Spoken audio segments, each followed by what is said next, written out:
Hi everyone, it's been a while since I've been on air, but it's great to be here and I hope everyone's alright. It's been a difficult time. We've asked our subscribers to be brave and thankfully that's paying off, but it's not easy, which is why I'm talking to you again to update you on what our thoughts are on the current market.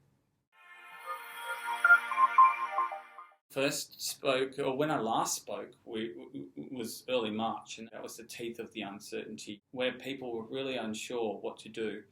And we issued for subscribers 10 buy recommendations of what we considered to be the highest quality stocks. Subsequently, we covered those stocks, consistently in the following days and weeks. And then, because the market kept falling, we issued recommendations on 10 more stocks. Now, what's happened since then has been, quite frankly, unbelievable. The market has really bounced back hard, and we've been taking profits into that bounce. What does this mean? Well, what the bounce means is that equity investors have confidence in the central bank's decision around the world, and in particular the US Federal Reserve decision to put unparalleled amounts of stimulus into the economy. So this means they've been buying unheard of amounts of corporate bonds and high-yielding corporate bonds, and they've basically crowded out the marketplace. So that's meant that equity investors have been left, or investors per se, have been left with little alternative than to buy equities to achieve any sort of return, with bond yields at record low. Like, they're even negative in some economies. So this is a big deal, and it signals that, I guess, the Federal Reserve has the economy's back, and for how long this continues is the question. Definitely some stocks are beneficiaries of this health and economic crisis. Definitely the likes, the FANGs of this world, the Googles, the Facebooks, the Amazons, they're winners with this trend to online. And they're the lion's share of the giant American market. In the Australian market, it's less certain because we're much smaller and we don't have those behemoths. But what it does impress on us is that it's a stock picker's market, because there will be winners and losers. There will be swimmers, or ones that can do dog paddling, and ones that drown. And as the tide's gone out, it's been increasingly obvious who they are, but it's not certain as government stimulus is removed. Well, the unique trend in Australia, in one word, has been capital raisings. Australia has led the world in capital raisings. Certainly, the US market in April had more capital raisings, but not by much. And we had $17 billion among the ASX companies in new equity issued, and their market, the US market's like 30 times the size of Australia. So why has there been such a predilection for Australian companies to ask for more money? Well, there's one word again: dividends. And dividends have been, I guess, the key reason why Australian companies have been not had enough retained earnings, because they've been paying out too much money in dividends because it's favoured by taxation policy, and you know what I'm talking about, franking credits. So this has left Australian companies high and dry. In terms of advice, where those capital raisings have been for growth, to achieve growth, we've been supportive.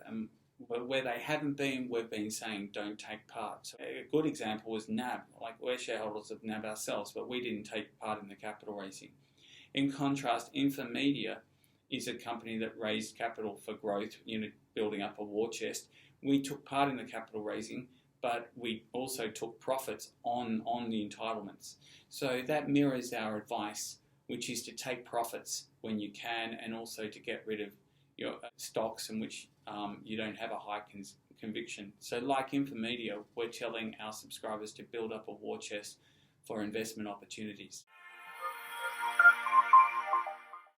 This week's small cap portfolio is really a must-read, because the idle speculator talks ad nauseum about what makes a quality company, which is what we've talked about consistently in the past months, if not years, at Under the Radar report. And the small cap portfolio is also talking about where he's taking profits, where he's selling stocks. So he's also focusing on, in real sense, how he's raising capital for our portfolio.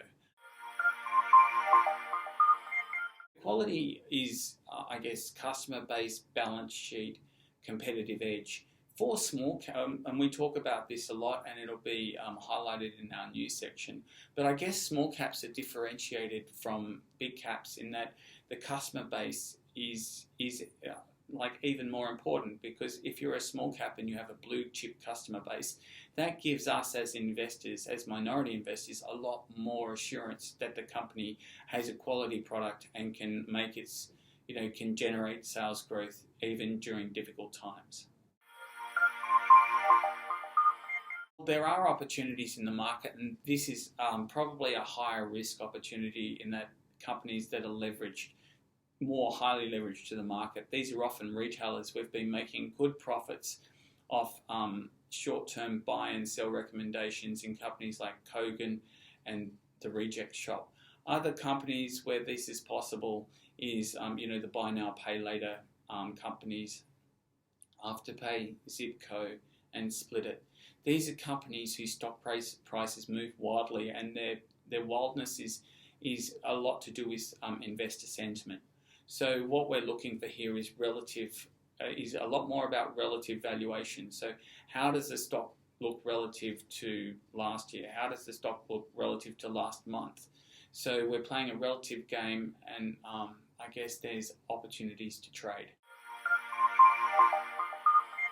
Our advice is definitely to take profits where you can, and to sell those positions in your portfolio when you don't have high conviction, because we're looking to build up our war chest like Infomedia did, because the world is so uncertain now that having some cash in your back pocket to take advantage of opportunities is the best advice we can give anyone. And the other advice is to stay safe and not to give up, because it's a tough time, but obviously there is light at the end of the tunnel. We're all doing the same thing for each other.